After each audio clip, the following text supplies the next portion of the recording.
nito ni Don Facundo ng simpleng bagay na hindi na-appreciate nitong si Bettina.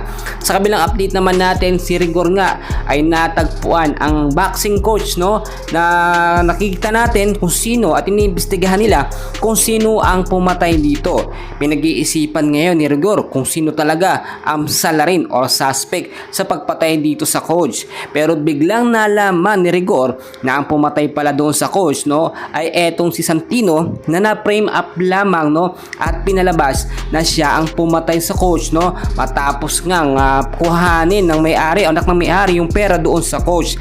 Galit na galit naman itong si Rigor dahil hindi pa nga niya alam ang katotohanan na hindi niya nakita na frame up lamang at etong si Santino ay nadamay lamang sa pagkukunwaring siya ang pumatay doon sa coach, no. Samantalang ang Montenegro naman ngayon ay nagpaplano ng kanilang pagbebenta ng shabu dahil nga makakalaban nila o makakabangga nila ngayon ang mas lumakas na puwersa nito nga pong si Don Facundo kasama ang grupo nitong si Tanggol.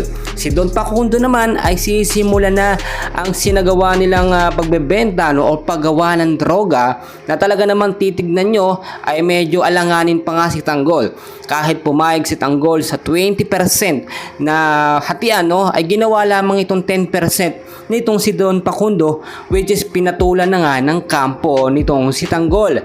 Tuloy-tuloy na nga sila doon sa kuta nila sa gawaan ng droga kahit alam nila na babanggain nila hindi lamang ang Montenegro pati na rin ang grupo ng Red Phoenix, at kahit si Amanda at si Supremo ay alanganin din sa ganitong sitwasyon. Baka kasi mapahamak sila at pati itong si Tangkol ay madamay sa ganitong klaseng trabaho. Alam naman natin sila Tanggol malinis trumabaho, pero kapag ka ang kalaban nila Red Phoenix at ang Montenegro ay ibang usapan na. Eto namang si Ramon ay nag-uusapan na o iniisip niya ang kanyang balak na talunin nga etong si Don Facundo sa kanilang negosyong droga.